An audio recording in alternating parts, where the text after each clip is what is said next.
자, 도시의 발달과 대무역 확충 관련된 내용을 보겠습니다. 자, 각 분야에 걸친 산업 생산의 증가는 자연히 상품 교육을 촉진하면서 국내 시장 발달을 가져오게 됐고, 이에 따른 상업 도시들이 번성했다. 자, 수도 장안과 동도 낙양은 대표적인 정치 상업 도시로 이제 번영하였고, 장안은 당제국의 수도에 알맞게 웅대한 도시계획 아래 완벽하게 건설된 국제도시로서 당제국의 위력을 유감없이 이제 가시했고, 특히 신라, 발해, 그다음 일본 등 주변 국가의 수도 건설에 큰 영향을 줬다. 자, 장안은 여러분도 알다시피 그 주례 위에서 이제 그 도시계획이 딱 구성이 됐죠. 그래서 북쪽에는 항성이 있고 여기 동시서시에 갖고 딱 간설시장이 있고요. 주잣대로를 중심에 갖고 각 방들이 있는 그런 형태인데, 자, 이런 그 도시 구조는 발해 뭐 상경성이라든지 일본의 헤이안고, 헤이초코 이런 데 이제 영향을 줬죠. 자, 뿐만 아니라 장안은 중앙아시아 방면가 무역의 중심지도 8세기 이제 그 중기 개원 연간에 인구 100만 명을 해할 국제도시로 이제 번영했다. 요 관련된 내용이 시험 문제 한번 나왔고요.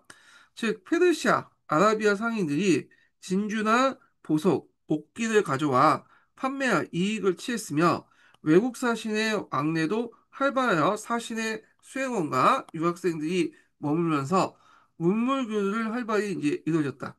양자강의가 그 운하 이제 연변에도 큰 도시가 일어나고 강남에는 강주와 명주 또는 영파, 양주 등이 이제 무역 강국을 이제 번창하였다.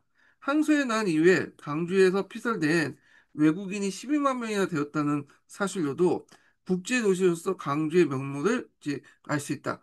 이 밖에도 주, 부, 현의 소재지에도 시장이 설치되었다. 그래서 이제 또 그 당나라 도시의 어떤 특징이 또 뭐냐면 그 야간 통행 금지라는 게 있었어요. 그리고 이제 그 또 정해진 곳에 그 뭐냐면 시장만 열 수 있는 그런 것도 있었죠. 예. 그래서 이제 요 내용을 이제 보겠습니다. 자, 그래서 북을 쳐서 이제 정오에 개시를 하고 해지기 전에 문을 닫는 장안의 동시, 서시 그리고 낙양의 동서남시가 유명했고 지방의 시장도 규모는 작았으나 대부분 이러한 시장 조직에 지니고 있었다. 자, 시에는 같은 종류의 물품을 파는 고깃간, 금은망, 그 다음에 의복점, 마구점, 그 다음에 이런 등등이 이제 모여서 이제 점포를 열었고요. 그 다음에 이들 동업점포에는 행이 있었다. 어, 행은 이제 있는데 행은 이제 상인 조합 같은 그런 성격이죠. 일종의 어떤 특정 물품에 대해서 독점 그 판매권을 가지고 있는 또 집단이기도 하고요. 그리고 이제 행은 나중에 이제 있다가 뭐 송나라 때도 행이 있었고, 그리고 이제 그 외에도 쭉 있었죠. 그리고 이제 송나라 때는 행 외에도 수공업조합이었던 뭐 작이라는 걸 등장했다. 이렇게 이제 보시면 되겠습니다. 자, 그 관리자는 행두 또는 행수사가 있다. 그 외에도 대도시의 성곽 밖이나 지방 소도시의 상업지구에 정기적인 시장이 섰으니 이것이 초시였다. 자, 이 초시는 그 간시와 달리 좀 딱딱한 분위기가 아니라 자유로운 분위기에서 이제 시장이 형성이 됐고 이런 초시가 나중에 그 당 말기나 송을 넘어가면서 이제 이런 초시의 분위기가 어, 도시에도 영향을 주죠. 그래서 도시의 이제 송나라 도시는 이제 초시에 영향을 받아서 특정한 구역에 이제 장사를 하는 게 아니라 모든 이제 구역에서 이제 장사를 할 수 있도록 이제 자유시장 같은 것에 이제 형성에 큰 영향을 줬던 것이 이 초시인데 요건 송나라 관련된 내용 할 때 다시 한번 얘기를 해보겠습니다.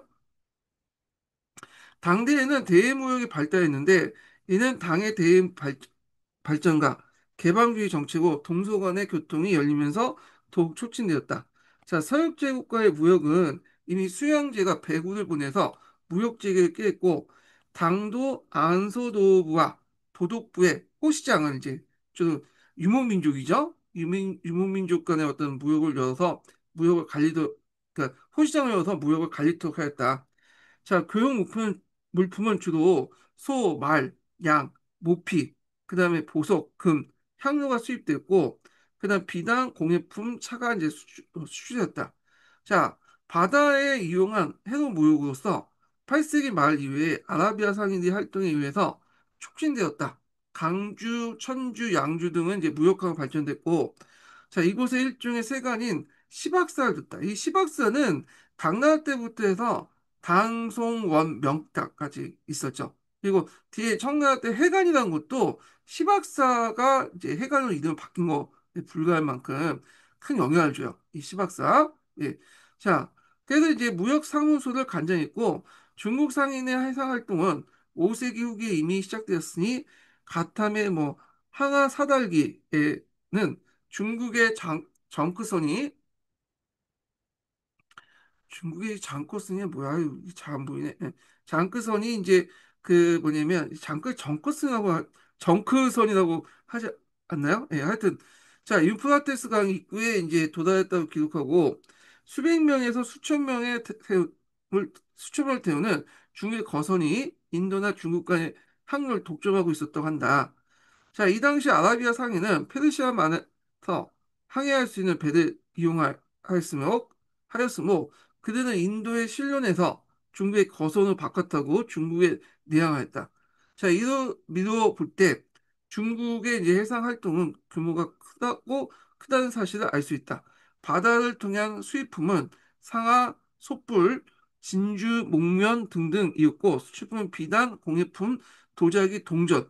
특히 동전이 많이 해외로 나왔어요. 특히 일본 같은 경우에는 자체적으로 자신이 만든 동전이 있음에도 불구하고 방송 시대 때 계속 그 중국의 동전을 가지고 온 거야. 예. 그러니까 자국의 그 동전이 좀 신뢰성이 떨어졌나 봐요. 그래서 이렇게 해서 당송 때 동전들이 많이 이제 수입해 왔다. 일본에서. 그래서 오히려 이제 자국의 동전보다 이렇게 중국의 동전을 더 많이 사용했다. 이렇게 이제 보시면 되겠습니다. 자, 당의 귀족들이 외국 무역에 자본을 투자한 예도 적지 않았으며 그 일은 이익 또한 막대한 것이었다. 이렇게 이제 보시면 되고요. 자, 그 다음에 이제 요 관련된 내용들이 있는데 당나라 문화 부분은 좀 이따 이제 보기도 하고 요 관련된 이제 한의종 관련된 내용을 좀 보겠습니다. 한의종 그 관련된 내용 중에 잠깐 이제 건너뛴 부분이 있는데 그게 하나 뭐냐면 앞부분에 있는 게 어딜까?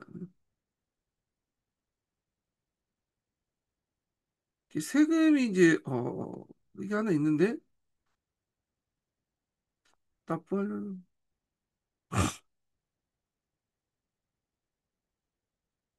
잠깐만요. 소금 관련된 내용이 있는데 양세법 쪽에 있나 보다. 네.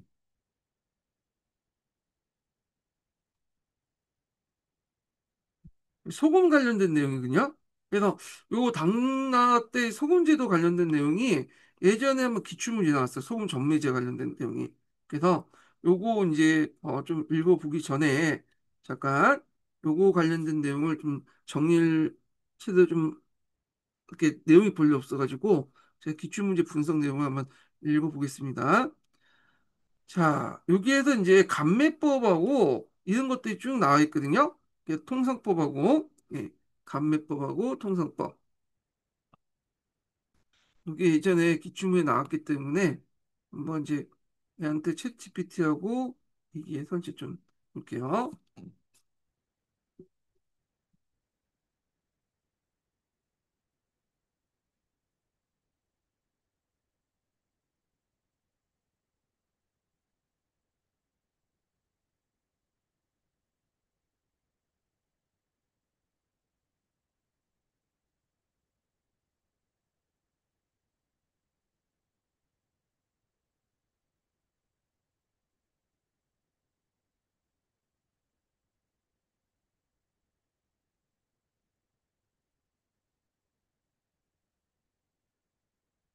그리고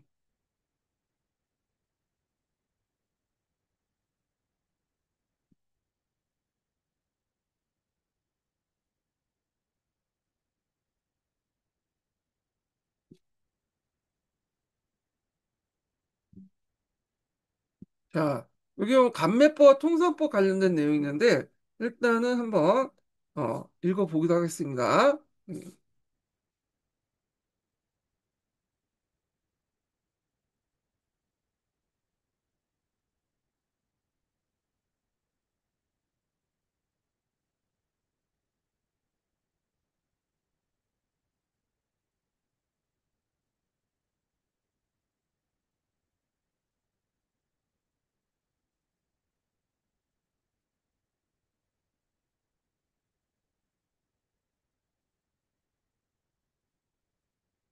당나라 시대 소금 전매제는 국가 재정의 중요한 수입원이었습니다. 이 소금 전매를 운영하는 방식에는 관매법과 통상법이라는 두 가지 형태가 있었습니다. 이 두 제도는 소금의 유통과 판매 방식을 두고 뚜렷한 차이를 보였습니다. 통상법 동그상급의어부 즈쇼호 통상법은 당나라의 재상이었던 유한이 처음 시행한 소금 전매 방식입니다.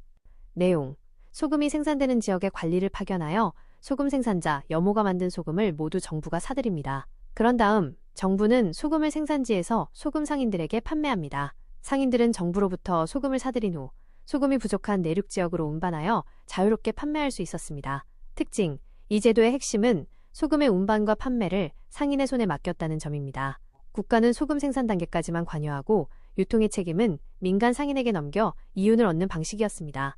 이로 인해 소금 유통의 효율성은 높일 수 있었지만 운송비가 많이 드는 내륙 지역에서는 상인들이 소금 판매를 꺼리는 문제가 발생하기도 했습니다. 관매법은 통상법의 한계를 보완하고 때로는 더 강력한 재정 통제를 위해 사용된 방식입니다. 내용: 정부가 소금의 생산뿐만 아니라 유통과 판매까지 직접 관장하는 제도입니다. 정부가 생산지에서 소금을 사들인 후 관청에서 직접 소금 창고를 세워 내륙 지방까지 운반하고 저장합니다. 그리고 정부 관리들이 정해진 가격에 소금을 백성이나 상인들에게 판매했습니다. 특징: 이 제도는 국가가 소금의 정과정에 개입하는 형태였습니다. 소금값이 폭등할 경우 정부가 창고에 저장해둔 소금을 시가보다 싸게 풀어 물가를 안정시키는 상평상평의 원리가 적용되기도 했습니다. 이 방식은 민간 상인의 불법적인 매점 매석을 막고 정부의 재정 수입을 극대화하는 데 효과적이었습니다. 두 제도의 차이점: 구분, 통상법, 관매법. 정부의 요거는 제가 이제 좀 얘기하겠습니다. 자, 여기 보면 차이점에 대해서 이제 좀 이렇게 있는데, 통상법, 감매법의 차이점 보면, 통상법은 주로 이제 소금 생산과 매입까지 생산 부분만 이제 정부가 하고, 유통은 그 민간사에게 이제 아웃소싱 하는 그런 것들이죠. 자, 근데 반해서 감매법은 생산, 유통, 판매 전반적으로 이제 관여하고, 정보 관료가 이제 다 이제 거기 관여되는 거죠. 자, 그 통상법의 목적은 상인들의 활동을 통해서 세수 확보 및 유통의 그 효율 촉진, 증진하는 데 반해서 감매법은 정부가 직접 이윤을 독점해서 재정 수익을 극대화시키려고 했다. 그런데 이제 장점과 단점이 있는데 통상법 같은 경우에는 상인들 활동을 활발 활동 때문에 소금 유통이 원하는 데 반해서 내륙 지역 같은 경우에는 단가가 안 맞잖아요. 그러다 보니까 안 들어가려고 했는데 이에 반해서 이제 그 감매법은 장점은 정부의 통제력이 강해 재정 확보와 물가 관리에 용이했지만 일단은 단점은 정부가 너무 많은 인력과 비용을 판매부터 해서 다 이제 쓸데없는 것까지 다 한다는 거죠. 그래서 이제 이런 문제 때문에 이제 있다. 그래서 처음에는 감매법을 실시했다가 나중에 이제 통상법으로 이제 바뀌게 되죠. 예. 그래서 요 관련된 내용이 예전에 기출문에 나왔으니까 좀 기억을 해두시고요. 자, 요거 내용을 한번 읽어보겠습니다. 제가 이제 이걸 한번 정리했는데 읽어볼게요. 자, 여기 보면 두 번째 단락부터 볼게요. 자, 염철사인 제옥이는 안사에 난 도중에 사천을 피나갔던 현종에게 그 군빈 문제를 해결하기 위한 경제적으로 이제 해결하기 위해서 경제적으로 이제 풍족한 강해 지역, 현재 이제 중국의 이제 그 창창 중하요와 안이성에 있는 지역을 말하는데 세금을 징수할 걸 건의했다. 자, 그 다음에 이제 이해 762년 현종은 그의 건의를 받아서 제후기를 강해 조용사로 이제 임명했고, 그는 강해 지역에서 소금 전매제를 이제 실험적으로 이제 실시했다. 그래서 758년에 숙종이 즉위하자마자 그에게 여러 지역의 가경에 그 징수하도 이제 지시하게 되었고, 제후기는 감매법이나 소금 정매법을 실시했다. 감매법은 그가 강해 조용사로서 그 강해 지역에 실시한 경험을 바탕으로 전국적으로 확대한 건데, 자, 감매법은 국가가 해협, 지역, 정염 등 모든 염의 생산과 유통까지 다 장악하는 거죠. 아까 전에 얘기한 것처럼. 그래서 이렇게 한 거고, 그 다음에 이제 소금 1두당 신문의 각 생산 원가에 100문의 소금 소비세를 붙여 110문으로 판매한 거다. 자, 그래서 유한은 제육의 감매법을 통상법으로 재정비했다. 통상법은 소금의 생산과 추나 과정만 간에서 이제 담당하고 상인들이 각세를 징수할 뿐 일반 운세와 운반과 판매는 상인들이 자유롭게 맡겼다. 그 결과 이제 유한이 동남 지역의 염철사 침입한 초기에는 연리가 40만 민이었지만 780년에는 600만 민을 이뤘고 중앙 세출의 이제 50% 차지했다. 자, 그 이제 송나라도 북송 초기 때는 간매법을 실시했다가 나중에 이제 당나라 마찬가지로 또 통상법 바뀌었죠. 예. 자, 그래서 이제 요 관련된 내용 좀 기억을 해 두시면 되겠습니다. 그 다음에 그 뒤에 보면 그 명나라 때 소금 전매 제도와 관련된 내용이 있어요. 그래서 뭐 계준법 관련된 내용이 있거든요. 요건 명나라 때 관련돼서 한번 이제 또 읽어보기로 하겠습니다. 그러면 이와 관련된 한의 중에 이제 관련된 한국인에는 중국사 관련된 내용 먼저 읽어볼게요. 자, 당조는 이제 양세 수입만으로 난로 증대되는 지출을 감당할 수 없었다. 그래서 이제 그냥 소금의 전매제를 실시했다. 자, 안사의 난이 아직 끝나지 않은 756년에서 757년에 재무관리였던 재우기가 강해 지역에서 이제 실시한 게 그 시초였어. 소금은 1두당 10문의 생산 원가에 100문의 소비세를 붙여 110문을 팔았다. 그래갖고 이제 있는데 이걸 이제 앞에서 감매법이라고 하죠. 자, 이후 이제 통상법이 나타나죠. 유한에서 전매법이 정비되어 그 수익이 세입의 절반에 이르게 되었고 유한의 영법은 소금의 추자와 생산만 국가가 감독하고 이외 운반과 판매는 상인들에게 맡기는 방식이었다. 이 통상법의 내용이고요. 자, 이를 위해서 운하를 이용한 조은의 전개가 필수였고 조은도 전개했다. 자, 이후 이제 조정에서는 재정이 악화될 때마다 소금 가격을 인상시켜 마침 1두당 300무가 되었다. 이렇게 이제 보시면 돼요. 생산 원가가 10무밖에 안 되는데 300무였으면 거의 뭐 30배나 뛰어먹는 거죠. 자, 그래서 이 소금 전매제는 이후 중국 역대 왕조에 계속 다스되었다. 소금은 생활의 필수품인데다가 산지가 제한됐기 때문에 국가 권력부터 이보다 확실한 재원이 없었다.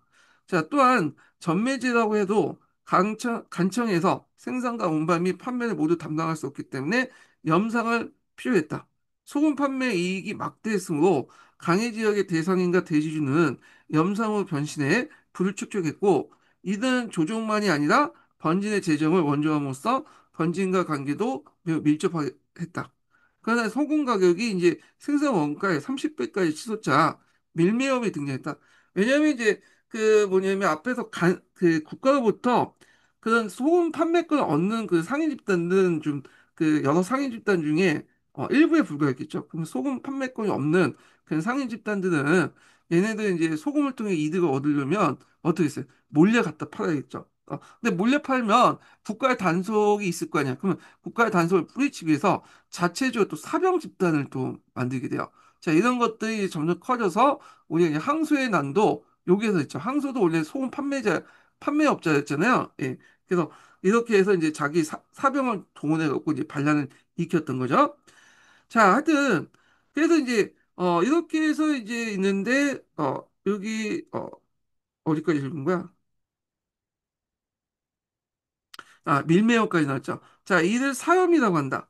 자, 전매소금의 반응만 받더라도 엄청난 이익을 누릴 수 있었다. 자, 이게 이제 염상의 일부도 가담했다. 정부는 사염을 놔두면 재정 확보가 곤란하기 때문에 이들 사염 밀매업자는 염적이라 부르며 엄격 금지하고 처벌했다. 자, 이에 대항해 밀매업자 측에서는 전국적인 조직망을 갖추고 무장화했다. 또한 차에 대해서 전매를 실시했기 때문에 불법자가 이제 성행했고 이걸 또 차적이라고 했다. 그래서 당조의 붕괴를 몰고 간 항소 역시 염족으로서 그 조직망을 이용해 대규모 반란을 일으켰다. 뭐 이렇게 보시면 되겠습니다. 자, 그래서 이제 이렇게 해서 한번 봤고요. 그 다음에 또 사회경제에서 관련된 내용을 좀 볼게요. 이게 뒤에 있거든요. 잠깐만요. 자, 농업 생산 발전과 강남의 이동인데, 자, 요거는 당나라부터 해서 송나라 때까지 전반적인 내용을 이제 한 거야. 그래서 농업혁명이 일어나고 나서 이걸 바탕으로 해서 상업혁명이 일어났죠. 상업혁명. 예, 농업혁명이 상업혁명 넘어가는데, 그래서 이제 일본에서는 이걸 당송병역기라고 해요. 당나라에서 송나라 때 일어날 때 여러 이제 사회 경제적 변화들이 일어났거든요. 그래서 이제 그걸 가지고 이제 경도학파, 동경학파가 막 시대 구분 논쟁도 하고 그러잖아요. 예. 그래서 이제 있는데 자, 그래서 당송 관련된 내용 전반적인 내용이다. 이렇게 보시면 되겠습니다. 여기에 당나라 관련된 내용이 있고 그다음에 이제 여기 보면 뭐 송나라 관련된 내용도 뒤에 있어요. 송나라 관련된 내용도 쭉 있는데 요걸 이제 따로 이제 이렇게 분리해서 얘기하면 이게 맥락이 끊기거든요. 그래서 일단은 여기에서는 다 읽고요. 송나라 때까지. 그리고 뒤에 동계에서 또 송나라 경제 관련된 내용이 있어요. 그래서 여기도 또 이렇게 한번 복습 삼아 또 보충 삼아 또 읽는 방식으로 이제 진행을 해볼까 합니다. 자, 일단은 내용을 볼게요. 양세법의 실시로 인해서 조용조만 폐지된 것이 아니라 군전제도도 그 의의를 잃게 되었다. 자, 이미 이전 시기부터 대토지 소유제가 진행돼 왔지만 안사의 난과 양세법의 실시로 실시를 계기로 어, 인정을 받게 된 것이다. 자, 토지의 사유화가 진행되고 토지를 모아서 대토지를 소유하게 된 계층을 형세호라고 불렸다. 자, 이들은 지주로서 몰락한 군종 농민을 전원으로서 고용해 자신의 토지를 소작시켰다. 자, 이것이 당 후반기 때 등장한 지주존호제의 관계다. 그래서 이제 이를 바탕으로 다른 한편 장원제라고 하는데, 자, 여기에서 장원제라는 것을 이제 형세와 관련돼 갖고 얘기를 하고 있죠. 예. 그래서 어떤 책은 문벌 귀족과 관련돼서 또 얘기를 하고 있는데, 뭐 중요한 건 아니니까 각자마다 의견이 다르니까 이제, 아, 이렇게 있구나. 넘어가시면 될 것 같아요. 자, 장원지라는 건 토지 소유 형태와 생산관계 지주전호제의 관계 성격 규명은 당송 간의 사회 변형을 성격을 지우는 관건이었다. 자, 이걸 가지고 이제 뭐 동경학파, 그다음에 경도학파이 장원의 규모부터 해갖고 장원의 어떤 집중도 이걸 가지고 막 따지면서 논쟁을 벌이게 되는데, 자, 우리는 뭐 그렇게 중요한 건 아니까 그냥 넘어갈게요. 자, 그 다음에 이제 장원 관련된 내용이 있는데, 요거는 나중에 넘어가겠습니다. 이거는 이제 시험 문제 나올 것 같지 않아서 넘어갈게요. 자, 그 다음에 또 하나가 이제 뭐냐면 강남 지방에 이제 개발되면서 이때 이제 새로운 신품종도 등장했고, 그래서 이제 이거 그 뒤에 나오겠지만 이제 어, 그거 아니 뒤에 나오나? 잠깐만 이게 여기 나오네. 점성도. 그래서 있고, 또 저지대를 뚝을 박아서 이제 개간하는 형식으로 우전이나 위전 같은 것들이 개발했어요. 이 우전과 위전은 예전에 시험이 나왔잖아요. 강남 지역에서 호수들이나 저수지가 많으니까 요걸 이제 막아가지고 이제 형성됐던 것이 우전, 위전. 그래서 이 명칭 정도 기억을 해두시면 돼요.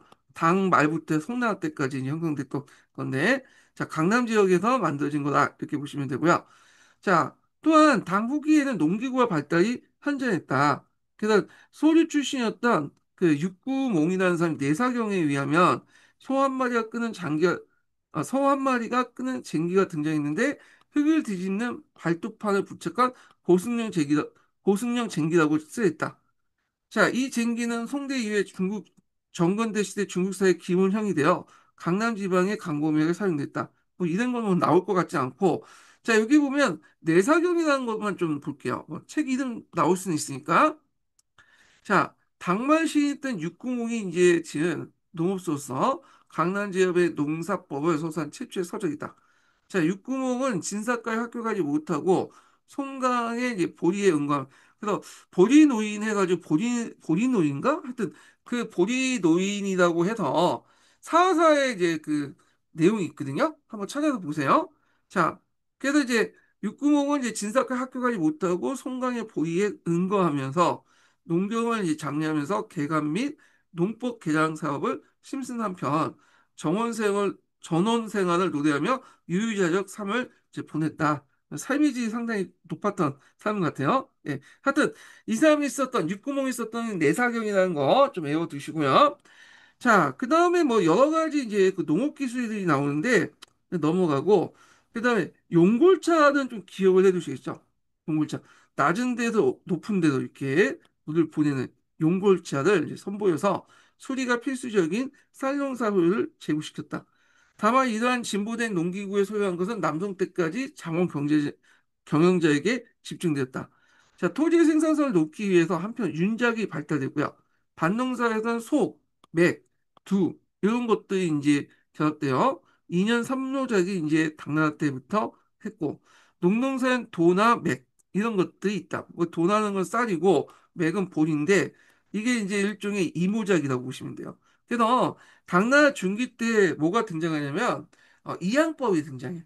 이양법이 이제 등장해서 이게 송나라 때 일반화되거든요. 그 이양법이 등장한다는 것은 뭐와 같이 이제 연결시켜서 보시면 되는데 이모작하고 관련돼. 이모작. 여러분들 이모작하고 이기작의 차이점을 아시죠? 이기작은 동일한 작물을 두 번 짓는 거죠. 쌀을 이제 주로 이렇게 하는 거. 그냥 이모작 같은 경우에는 다른 작물을 한 해에 이제 두 번 짓는 거죠. 보통 이제 쌀을 지을 경우에는 이렇게 이제 보리도 이제 같이 짓게 되죠. 쌀, 보리 이런 식으로. 자, 하북 지역에는 2년 3작이 이제 2년 3모작이 시행된 것은 양세풍의 진세풍의 두는 이제 그 뭐죠? 음, 콩이죠. 예, 콩이 포함되어 있는 것에서 잘 드러나고 있다. 자, 윤작을 가능하기 위해서는 품종의 다양화와 지적을 유지하기 위한 11번 발전이 전제되어야 한다. 자, 그다음 강남의 수도작인 경우, 강남의 수도작이라는 건 뜻은 뭐냐? 수도자라는 거는 물숫자잖아요. 쌀 도자고. 그러니까 쌀을 뭐냐면 물에 가다 놓고 키우는 수의농법이라고 보시면 돼요. 그래서 이제 경우 품종이 다양화되고 조도와 만도의 구분이 명확해. 조도라는 건 빨리 이제 있는 별을 이제 조도라고 하고 만도는 좀 늦게 있는 별 만도라고 하죠. 예. 그래갖고 조도는 이제 그 동남아시아 지역이나 뭐 중동 지역에서 많이 먹죠. 빨리 보이는데 맛대가리가 좀 없어. 차이가 없고. 그래서 약간 이제 이렇게 뭐라 그러지?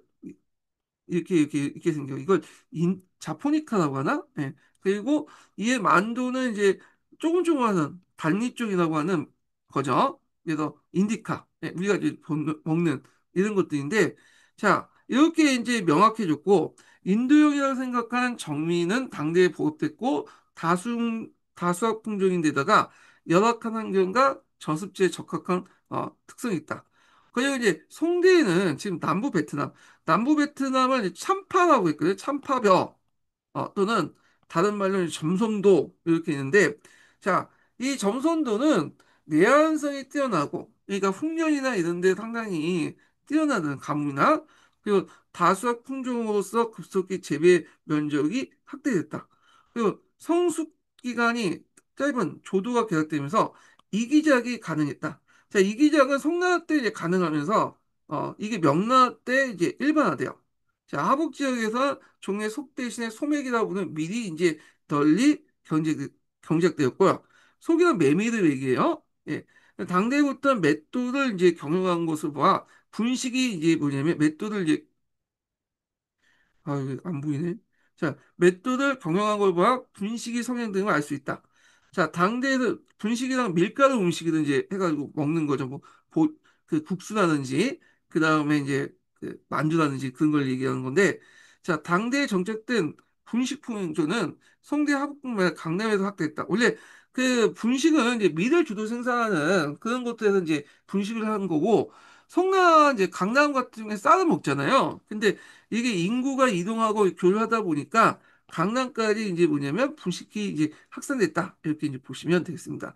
자, 그러면 여기에서 이제 좀 더 볼 게 뭐냐면 우전하고 점선도인데 자, 일단은 우전하고 점선도 관련된 내용을 좀 보겠습니다. 예.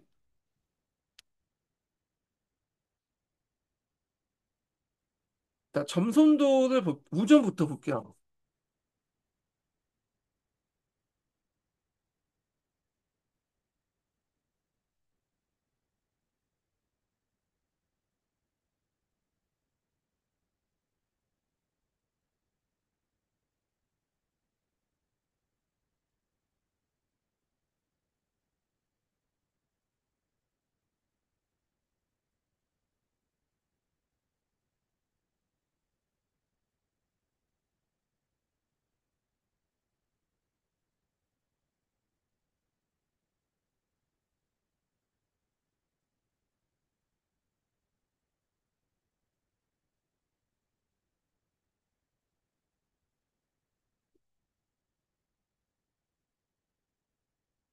자, 우전 관련된 내용 보겠습니다. 위전이라고 하는데 우전은 이제 강이나 호수, 습지, 낮은 지방에 이제 마가 만든 일종의 그, 어, 간척 경작자라고 보시면 되는데, 여기에서, 우라는 뜻은 뚝이나 방죽을 뜻하는 한자라고 보고 있어요. 그래서 강남 지방은 원래 수분이 많고 지대가 낮아서 그 농사 짓기 어려운 땅이 많았는데, 당나라 중기 이후에 안사현왕 같이 정치 혼란이 돼서 많은 사람이 상대적으로 안정적인 남쪽 강남 지역 이주하기 시작했고, 인구가 증가하면서 더 많은 식량을 생산할 필요성이 커졌기 때문에 이때 우정 개발이 행해졌다.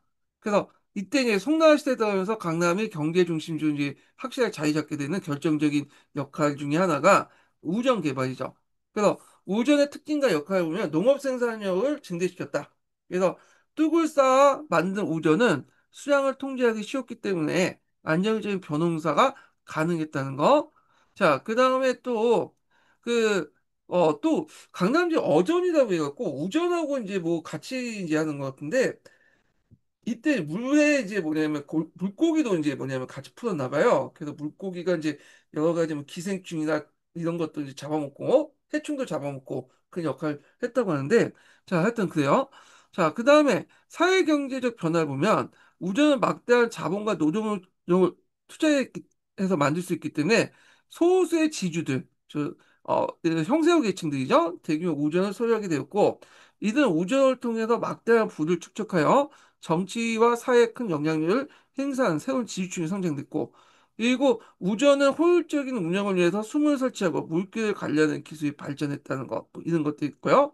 그래서 우전은 당나라, 송나라 시대 강남 지역의 낮은 지대에서 대규모 경작지를 전환해 혁신적인 농업 기술이었고, 이런 강남의 경제적 지위를 북방을 능가하는 수준을 끌어올리는데 큰 역할을 했다. 이렇게 보시면 돼요.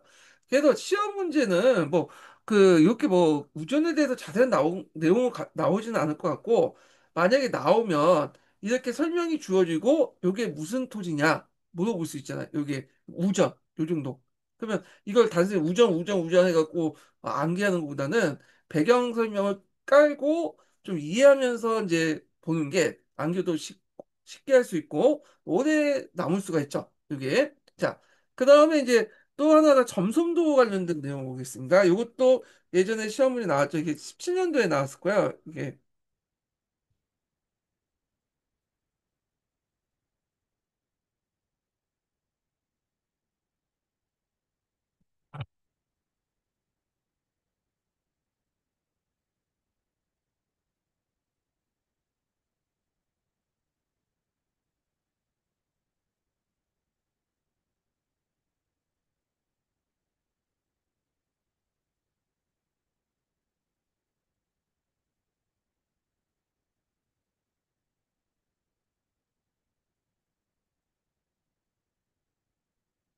자, 점성도는 참파벼라고 하는데 자, 이게 베트남에서 건너온 벼죠. 그래서 요거 관련된 내용을 얘가 한번 읽어주는 방식으로 이제 진행하겠습니다.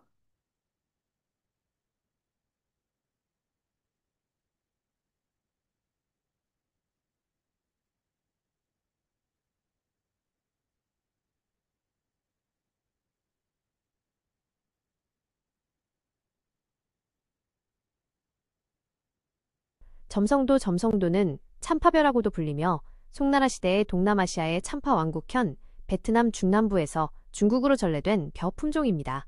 이 벼는 중국의 농업과 경제에 혁명적인 변화를 가져왔습니다. 점성도의 주요 특징 1. 조생종 벼 성장 기간이 매우 짧아 다른 벼 품종보다 훨씬 빨리 수확할 수 있습니다. 2. 가뭄에 강함 물이 부족한 척박한 땅이나 건조한 기후에서도 잘 자라며 논의 비옥도에 크게 영향을 받지 않습니다. 3. 높은 생산량 수량이 많고 알곡이 실해 쌀 생산량을 획기적으로 늘릴 수 있었습니다. 송나라 시대에 미친 영향 송나라 진종 황제가 1012년 사신을 보내 참파벼 종자를 들여온 후 이 품종은 강남 지방을 중심으로 빠르게 확산되었습니다. 이는 다음과 같은 중대한 변화를 가져왔습니다. 이모작의 확대 점성도는 수확 시기가 빨라 벼를 수확한 후 같은 논에 보리나 밀을 심어 한 해에 2번 농사를 지을 수 있게 되었습니다. 이는 식량 생산량을 획기적으로 증가시켰습니다. 농경지 확대 기존에 물이 부족해 벼농사를 지을 수 없었던 고지대나 밭에도 벼를 심을 수 있게 되면서 경작지가 크게 넓어졌습니다. 인구 증가의 원동력 식량 생산이 폭발적으로 늘어나자 더 많은 인구를 부양할 수 있게 되었고 송나라 시대 인구 증가의 중요한 원인이 되었습니다. 강남 경제의 발전, 농업 생산력 증가는 상업의 발달을 촉진했으며 이로 인해 강남 지역이 중국 경제의 중심지로 확실하게 자리 잡는 데 기여했습니다. 결론적으로 점성도는 송나라의 농업혁명을 이끈 핵심 품종으로서 중국의 인구 증가와 경제 발전에 결정적인 영향을 미쳤습니다. 자, 그러면 이제 관련된 내용을 또 강독을 해보겠습니다. 자, 중국의 인구가 남쪽으로 이주하면서 분식이 널리 보급되었다. 그래서 강남의 도시에서 수요를 빚을 때나 기근이 이제 들어 농립 구제할 때 유용했다. 자, 여기에 이제 이모작과 달리 미래 수학군을 전호가 소유했죠. 그래서 보통 이제 밀 같은 경우에는 이제 그 전호가 소유했기 때문에 전호가 이제 다투서 밀을 경작하게 되었다. 자, 그래서 한편 지역을 유지하고 증강시키기 위해서 벼의 인분 및 지능가, 석회 등을 사용한 시위 기술이 발달했고, 그래서 이건 뭐 중국뿐만 아니라 우리나라 뭐 일본이나 되게 이제 똥장수가 있어갖고 똥을 사오죠. 똥을 싸우는 게 아니라 똥장수가 있어갖고 똥을 이제 받아오면 그걸 이제 뭐냐면 그 농민들에게 갖다 팔죠. 그래서 이 똥장수가 상당히 돈이 많이 버는 직업 중에 하나였다고 그러더라고요. 자, 하여튼 그런 것도 있고 파종 기술 면에서 또 모판에서 키워 논으로 이제 옮겨놓은 전시법. 그러니까 어렵게 쓰는 이양법이에요. 파종할 때 말을 타는 모습을 보여주는 악마. 악마는 이제 여기 그 되게 크잖아요. 중국 같은 경우에는. 그래서 거기에 이제 그 수전에 그 악마를 타면서 그 뭐냐면 이렇게 이제 하는 건데 이거 사진을 좀 보여줘야 되는데 잠깐만요. 말로 설명하는 것보다는 이게 검색을 해가지고 보겠습니다.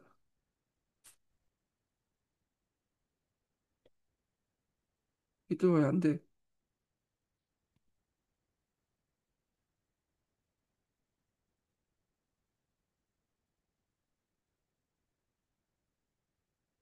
아,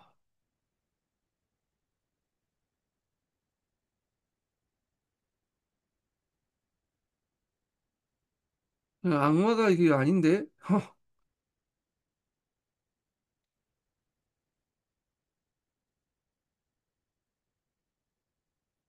악마가 이게 안 나오는데? 이거 이렇게 써야 되겠다. 허허, 잠깐만요.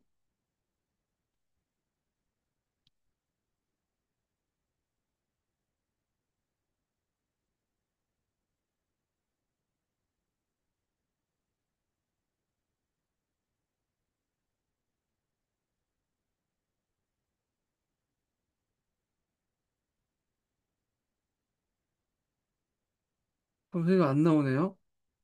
하여튼 이렇게 찾아보세요. 제가 이제 그 거기에다 적어놨긴 했는데 일단 악마 같은 거 이제 하여튼 찾아보시고 그래서 있고 당대에 거치면서 이제 농업 생산력은 비약적 발전한 성대가 되면 양자가 하류 델타 지역의 미국 생산의 중심지로 떠오르게 됐다. 그래서 예전에도 한번 시험 문제 나왔던 게 이 말이죠. 소주와 호주가 풍년이 들면 천하가 풍년이 든다.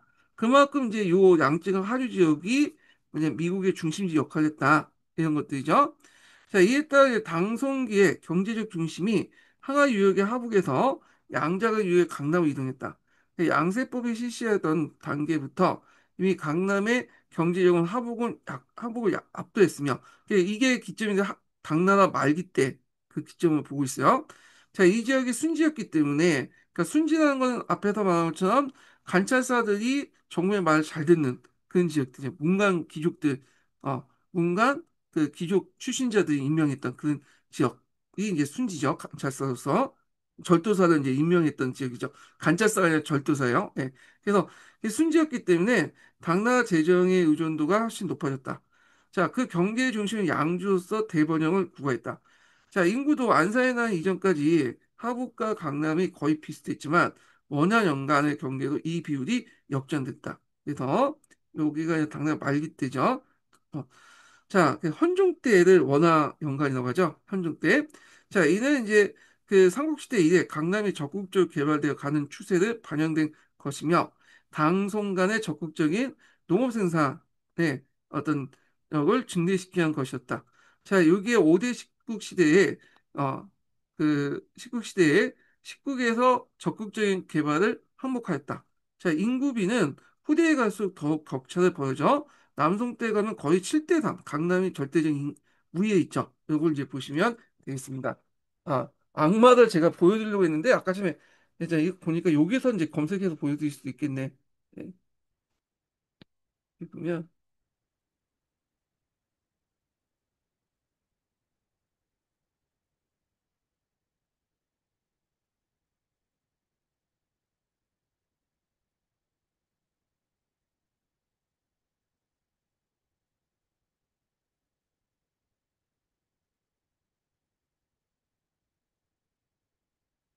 음,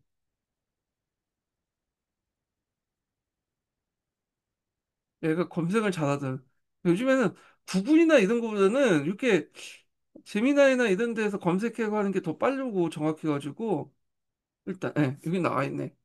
이게 악마거든요. 이게 왜 이게 나?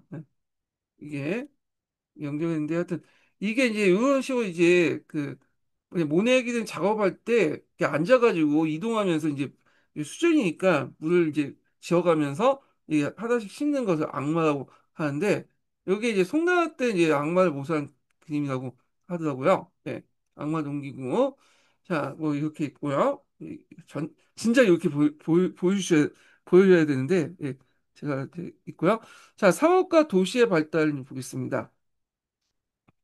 자, 앞에서 이제 얘기한 건 농업혁명이고, 이 농업혁명을 바탕으로 해가지고 상업혁명이 일어났죠, 상업혁명이. 그래서 상업과 도시가 발달됐는데, 그 내용을 한번 보겠습니다. 자, 이렇게 증대된 농업 생산은 점차 상품 작물로서 성격을 가지게 되었고, 작물의 지방적 특산화도 일어났다. 따라서 육로나 운하를 통해서 이 상품의 전국적인 유통망에 따라 퍼졌으며, 아울러 상업이 발달이 되었다. 자, 상업의 발달에 따라 중심지가 되는 도시가 발전하게 되었고, 운송수단으로서 조운도 전개되었다.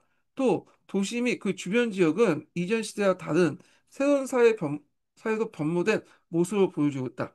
자, 당대까지 상업이 발달하긴 했지만, 상업에 대한 정부의 통제가 심했고, 도시화가 이루어지지 않았다. 그래서 당나라 때 이제 도시는 좀 약간 정부 통제가 되게 강했죠.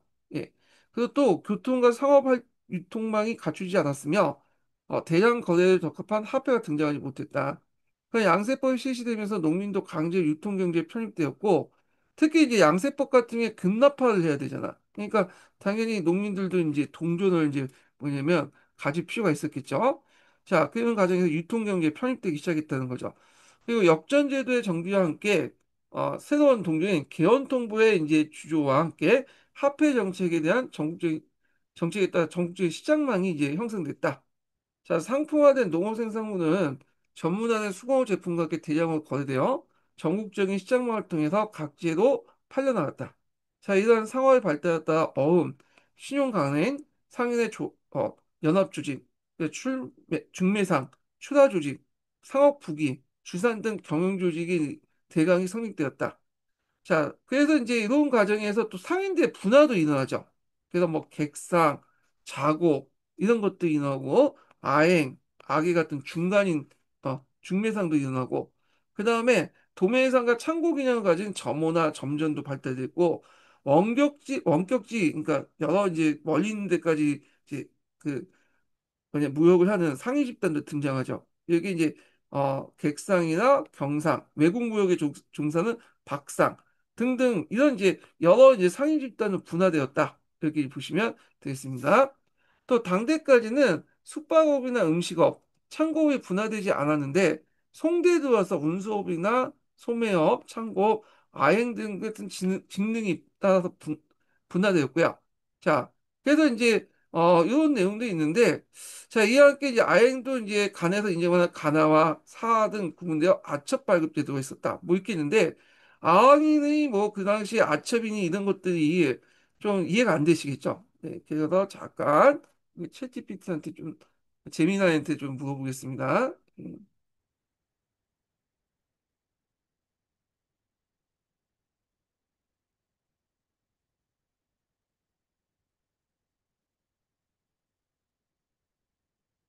그리고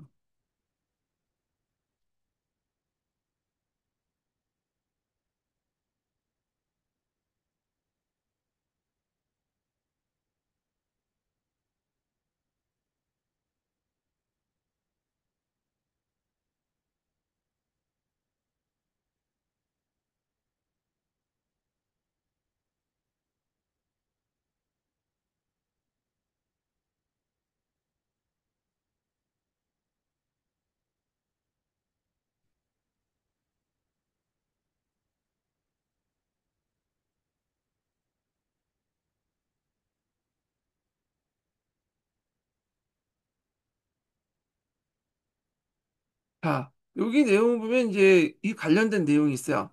자, 여기 뭐 송나라 시대 아행이라는 중개무역 조직이 발달했거든요. 이 중개상이라고 보시면 돼요. 그래서 아라는 것은 이제 중개한다는 데 알자 쓰고 행은 상인 집단을 이제 얘기하는 건데 이때 이제 아행도 그 두 가지가 있어. 그래서 정부의 공인을 받은 사람을 간아라고 하고 개인적으로 운영한 걸 사아라고 하죠. 정부는 이들에게 아첩이라는 영업 허가증을 발급하는 제도 운영을 했다고 했죠. 자, 그래서 이제 이런 내용도 있고요. 또한 이제 상인들은 이윤을 극대화하기 위해서 자본의 크기에 따라 다양한 전문화된 유통 조직을 만들었고 또 상인들이 자본을 모아서 또 하는 합작 형태의 상업 조직도 나타났다. 자, 그리고 요게 이제 그러니까 그 아행을 운행하는 과정에서 이제 이런 유통 조직이라든지 그 합작 형태의 이제 상업 조직도 나타났다는 거예요. 그 다음에 발달된 중개 시스템 아행을 보면요. 일단은, 다시 설명할게요. 이게 이제 그 아행이 관련된 내용이 있고, 그리고 여기 또 하나 합작 형태의 이제 조직 관련된 내용이 있어요. 여기 있고 있는데, 자, 먼저 아행을 이제 설명하면요. 아행은 매매자와 구매자 사이로 연결하는 중개상 또는 중개소 역할을 하였고, 이는 거래를 중개하고 수수료를 받으면서 상호활동을 원활히 이제 만들었다는 거. 그 다음에 정부는 이들을 가나와 사업의 구분을 관리했고 아첩이라는 공식적인 허가증을 받고 이렇게 이제 관리 감독을 했다. 그다음에 앞에서 상인들끼리 이제 뭐냐면 또 자금을 모아가지고 하는 그런 것도 있다고 했잖아요. 그래서 요 부분이 그 뒤에 있는데 자 송나라 시대에는 상업이 크게 발달하면서 자본 구매에 따라 상인들의 어떤 모여서 이제 협력하는 형태가 있었다. 그래서 합작 경영, 자본이 부족한 상인들이 서로 자본을 모아서 큰 이제 뭐냐 상업을 이제 사업을 벌이는 것이고 있고 그리고 전문화된 유통기구로서 곡물, 소금, 차 등 특정 품목을 전문화된 유통 조직이 생겨났고 상업 활동이 더욱 효율적으로 조직적으로 이제 이루어졌다. 이렇게 이제 보시면 되겠습니다. 그래서 송나라 시대 때 상업이 단순히 물건을 사고 파는 수준이 넘어가지고 정부의 통제를 받으면서 체계화되고 상인들 스스로 자본을 연합하는 등 근대적인 상업 활동의 초기 형태를 보였다고 본다. 그래서 이걸 이제 그 경도학파에서는 이걸 보고 이거는 이제 송나라가 중세가 아니라 근세일 거다. 이렇게 이제 상당히 의미 부여를 하고 있죠. 자, 그래서 이제 이렇게 있고요. 자, 그 다음에 이제 내용을 이제 좀 보겠습니다. 자, 이와 같이 이제 상호의 발달은 전국적인 규모의 도시화 형상을 가져왔다. 당송 시대 경계도 도시의 기능이 이전까지 행정적, 정치적 도시에 반해서 이게 당나라 때의 도시 기능이죠. 근데 송나라 때 되면 상업적 도시로 변모했다. 자, 당말이 되면 거주지와 상업구역에 대한 제한이 없어져 상전의 설치가 자유로워졌고 이게 이제 초시의 영향을 받았다고 그래요. 그래서 그 초시라는 것은 이제 간설 시장이 아니라 예전처럼 성 밖에 이제 자유롭게 이제 했던 자유시장 같은 것들인데 이런 것들이 당말일 때 도시에도 영향을 줘서 도시에도 이제 예전에 동시 서시 같이 이제 시장이 있었잖아요. 이 간설 시장만 이제 거기에서만 장사할 수 있고 근데 이것이 무너져 가지고 자유롭게 이제 할 수 있다. 초시의 영향으로. 그래서 이제 송나라 때는 아무 데나 가서 장사를 할 수 있었다. 이렇게 이제 보시면 되겠습니다. 그래서 간설 시장이 초시의 영향을 받아서 자유시로 바뀌었다. 이렇게 이제 보시면 되겠죠. 자, 그 다음에 이제 상점과 수공업의 작업장은 교통의 편리한 곳에 자리 잡게 되었고, 곳곳에 시장이 형성되었다.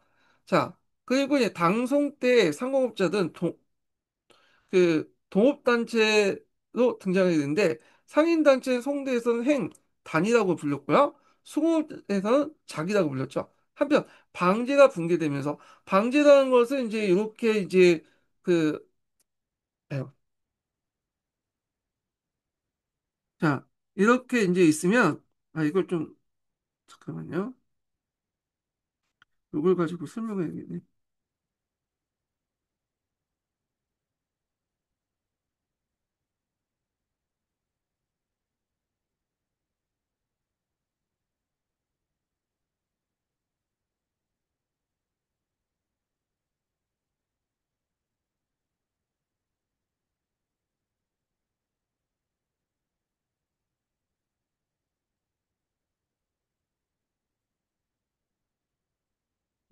이걸 이제,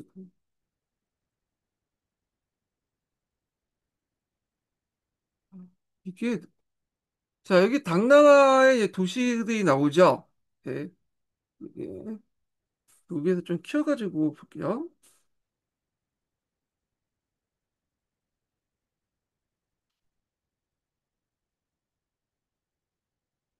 음.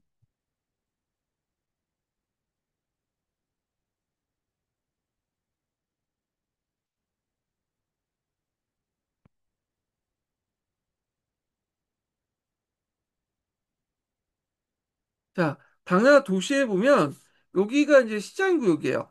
네, 시장구역. 그래서 여기 뭐 동시, 서시 같은 시장구역이 있고 여기에 큰 길이 이제 주작대도가 있죠. 이 주작대도가. 그 다음에 여기 이렇게 방이라는 게 있어요. 그래서 이렇게 시와 방으로 이게 시방제라고 이제 운영이 있는데 이 방이라는 것은 여기 이제 네모난 이제 이렇게 도시인데 여기에서는 이제 각종 직종별로 그리고 뭐냐면 또 계급, 그러니까 직종이나 어떤 계층별로 이렇게 방이 만들어져요. 그래서 우리가 대표적인 게 신라방 같은 거 있죠. 신라인들이 있는 방이라 해서 이 신라방이 있는데, 자, 하여튼 요 방에는 이렇게 이제 그 방, 그 방이다 해서 그 방 주변에는 그 방을 이제 둘러싸고 있는 그 뭐라 그럴까요? 울타리가 있어요. 네. 그리고 울타리가 있고, 이 울타리 옆에서 이제 왔다 갔다 사면 여장이라 해갖고 문이 있거든요. 그래서 한 12시나 11시 되면 요 방문이 딱 닫히고 한 4시, 5시 되면 열려. 이런 식으로 야간 통행이 있었고 이런 식으로 통제하는 이 방이라는 구조가 있었는데 나중에 송나라 때 들어가면서 요게 이제 뭐냐 시라든지 방이라는 것이 없어져. 그래서 방과 방 사이에 둘러싸고 있는 그 담장이 없어지고 문도 철폐되고 자유롭게 이제 영업을 할 수 있고 야간 통행도 없어지는 그런 이제 형태로 됐다. 그래서 당나라 같은 경우에는 도시가 상당히 당나라 도시 운영은 상당히 이제 폐쇄적인 운영 방식인데 반해서 송나라는 상당히 송나라의 이미지에 맞게 개방적이에요. 약간 이건 좀 거꾸로 됐어. 당나라는 개방적이라는 어떤 그 이미지가 형성되잖아. 근데 도시 운영에서는 상당히 폐쇄적이었고 송나라는 되게 국수적이라는 이미지가 생각나는데 도시 운영에서는 상당히 개방적이었다. 이렇게 이제 보시면 되겠습니다. 예. 이거 나중에 써먹어야 되겠다. 예, 여기 있고. 자, 그 다음에 이제, 계속 읽어보겠습니다. 그래서 이제 송나라 때 방제가 붕괴되면서 자유로운 거주가 가능하게 되자 치안을 유지한 목적 상을 이제, 을 관할구역을 설치했다. 자, 그래서 치안 육조 상을 이제 관할구역으로 이제 설치했는데 상이라는 게 잘 모르겠죠. 예, 저도 잘 모르겠어요. 여기 구체적인 설명이 없어가지고. 그래서 요 관련된 내용을 한번 또 물어보겠습니다. 예, 여기 있는데.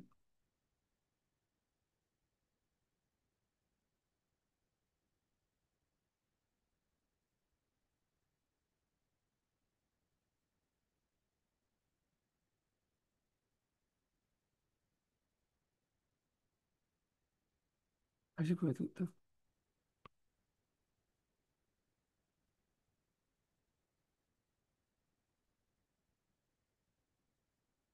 상이라는 게 뭔가 좀 보겠습니다. 네.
잠깐만, 이게 제가 원하는 답변이 아닌데.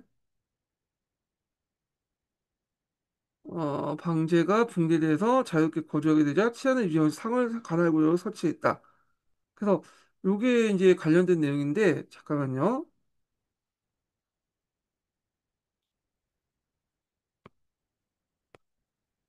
다시 이제 전체적인 맥락을 좀 주어야겠네요.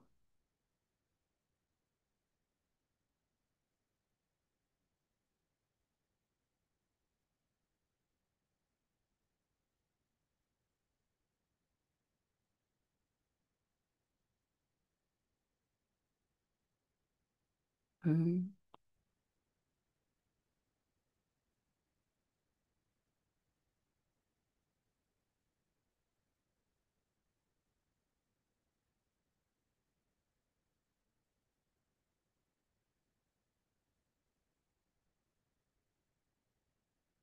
이게 아닌데.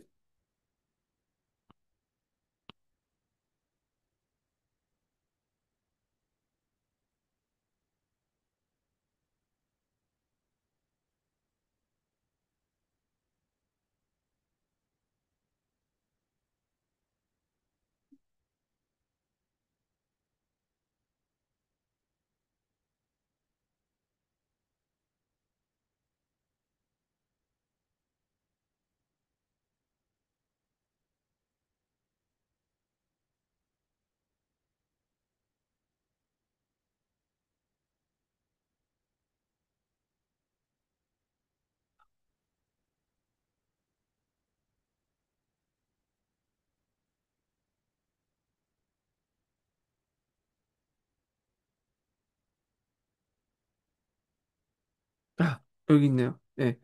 자, 여기에서 이제 송나 새로운 도시 관리 부분이 있는데, 상업활동이 도시에 이제 전체로 확산되니까 정부는 더 이상 가구 방식으로 도시를 통제할 수 없게 되었고요. 따라서 정부는 상업의 활발한 지역을 중심으로 새로운 행정구역을 설치하고 치안을 유지했는데 요 치안구역이 상은 이제 관할구역을 삼았다는 거죠. 예. 그래서 상업활동이 도시의 관리의 중요 기준이 되었다. 그래서 이제 요때 상이라는 것은 이제 치안 유지 기능이다. 뭐 이렇게 이제 내용 관련된 것 같아요. 근데 뭐 구체적으로 설명 안 하네? 그래서, 그러면 상이 이제 구체 뭔지를 물어볼게요.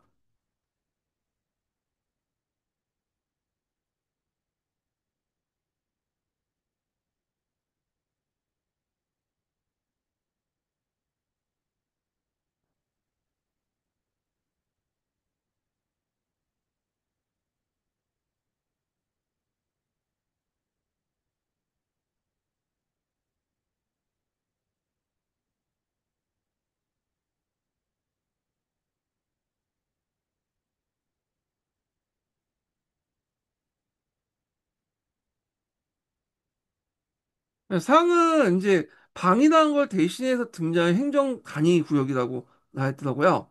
그래서 이제 예를 들면 카이폰 같은데 이제 그 네 개 구조로 돼 있다. 그래서 이제 개봉부, 도상, 상, 방 이렇게 있는데 요거는 도상 아래 이제 행정구역 상이 있고 요게 오늘날 구와 도와 동이나 유사한 구조다. 뭐뭐 구, 뭐뭐 동으로. 그래서 상 이렇게 있고 이제 그 당시 행정구역의 한 명칭인데 그걸 이제 바탕으로 해서 어떤 이제 그 치안구역이 설정됐다. 뭐 이런 내용 같아요. 예. 뭐 이렇게 있고요. 자, 그다음에 이제 넘어가서 뭐 중요한 것도 아닌데 너무 시간이 많이 끌었어. 예. 자, 다음에 설명할 동경몽화론에 잘 모사됐다.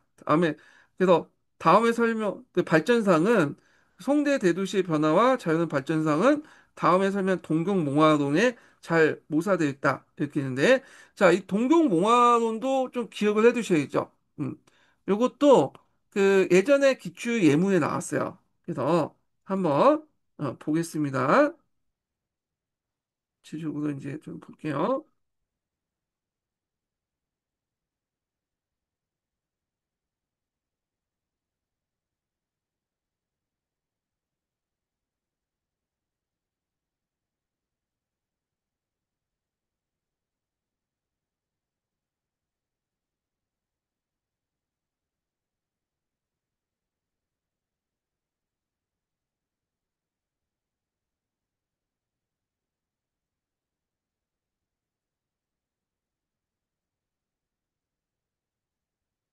자, 동경몽화로는 이제 중국의 그 송나라 시대 동경, 그러니까 동경은 오늘 카이퐁을 이제 동경이라고 해요. 예.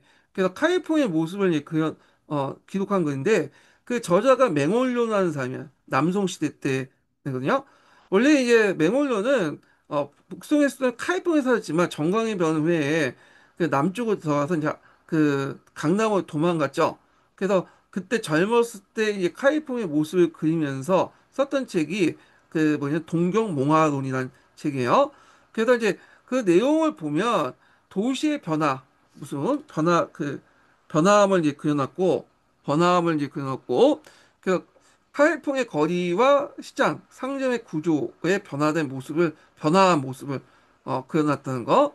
그리고 야시장이나 뭐 전문화된 상점 이런 것도 있고 사회 문화적인 어떤 것도 있죠. 뭐 명절 풍습이나 계절별 행사, 종교 활동, 서민들이 즐겼던 음식과 유흥문화 뭐 이런 것도 있고 그다음 다양한 사회 계층의 어떤 모습도 그려낼 수 있고요.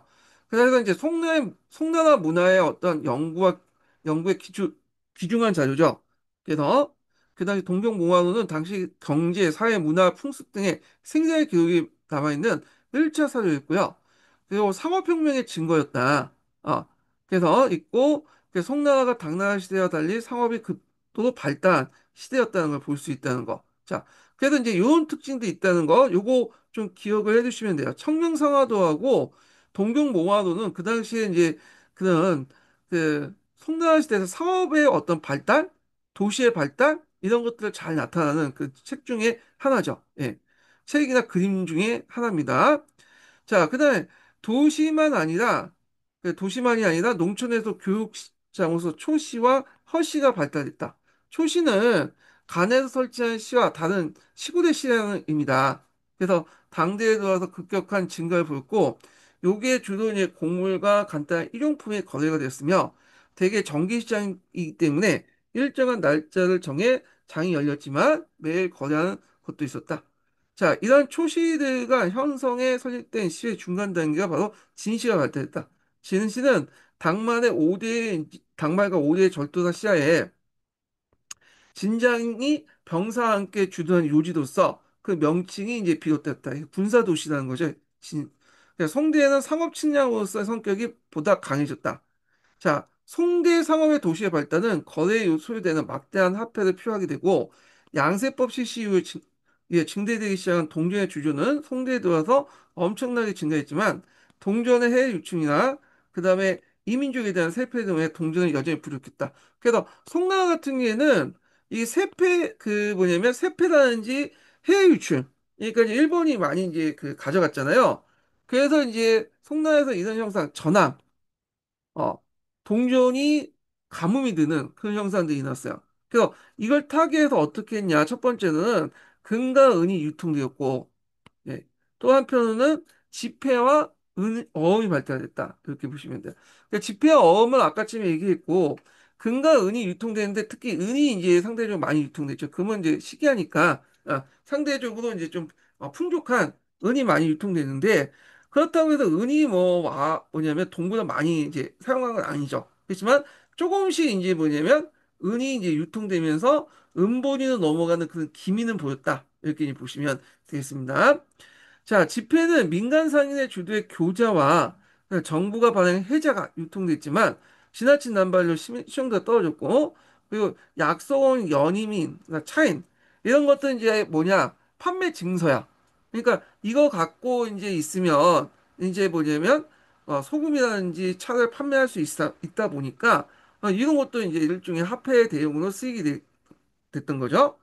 자, 그 다음에 대운하를 중심으로 활발히 전개된 국내 상업 못지않게 대무역도 획기적으로 발달하게 됐다. 특히 해양을 통해서 무역이 크게 발달해 대선을 이용해 고려와 일본 및 아라비아 동남아 각국의 활발한 교육이 전개되었고요.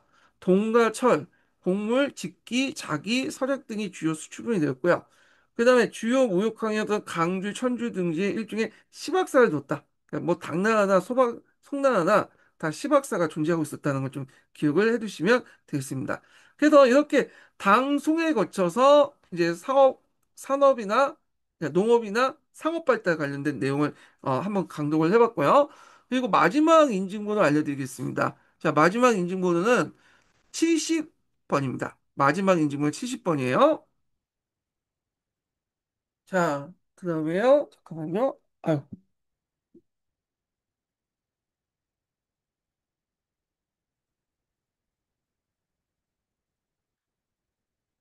자, 그 다음에 당대 중화 문화의 발전과 동아시아 문화권을 보겠습니다. 예. 자, 당나라 문화의 성격은 귀족적이고 개방적이죠. 이거 예전에 시험문이 나왔어요. 예.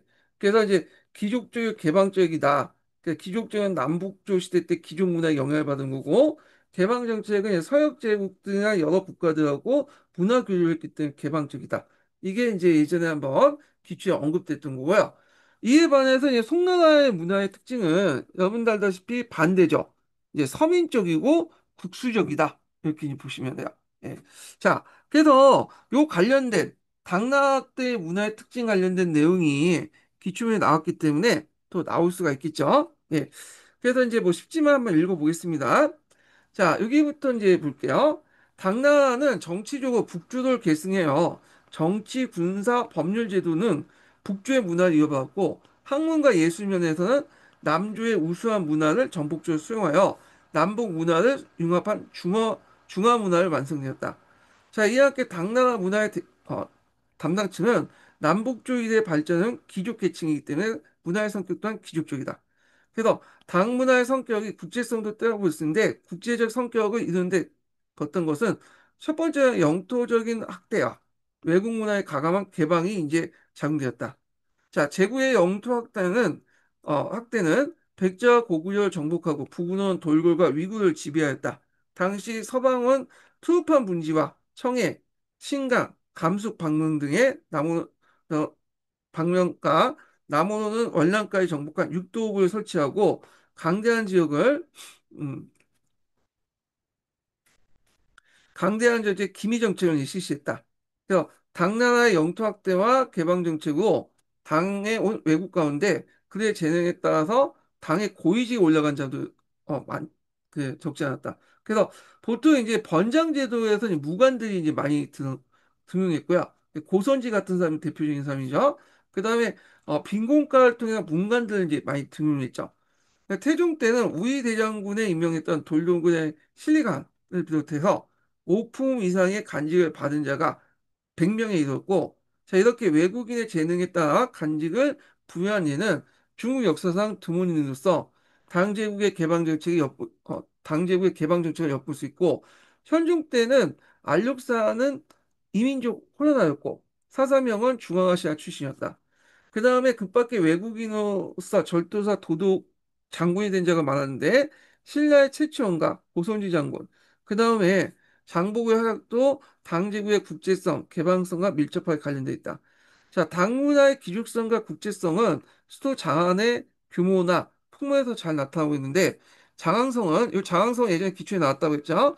당제국의 기죽적인 위용을 국제적으로 가시하기 위해서 친밀하게 설계된 국제도시다. 자, 이곳에 동서 문화가 교차되면서 각국의 사신가, 유학생, 학자, 예술가, 승려와 상인이 선진국의 문화를 배우기 위해서 장항성 대도로 활보하였으니 장안은 마치 인종의 만국 박람회장과 같은 풍경을 지니고 있다. 자, 이들 외국인들은 다투와 당의 문화를 익히고 돌아가 자기 문화 발전에 큰 공을 냈는데 통일신라의 찬란한 문화를 비롯해서 해동성국을 자랑하는 바다의 문화, 아란, 헤이안 시대 때 일본 문화 등은 당에 유학한 학자, 예술가, 정치인들의 창출된 바가 많다. 동아시아 문화권의 그 내용상의 발전을 이루어 완성된 것도 당문화의 성격과 밀접하게 관계가 있다. 이렇게 이제 보시면 되겠습니다. 자, 그 다음에 당나라 유학과 관련된 내용을 이제 좀 보는데, 자, 요 부분은, 내일, 또 하겠습니다. 자, 오늘 끝까지 강의 들으셔서 수고하셨고요. 예, 내일, 뵙겠습니다.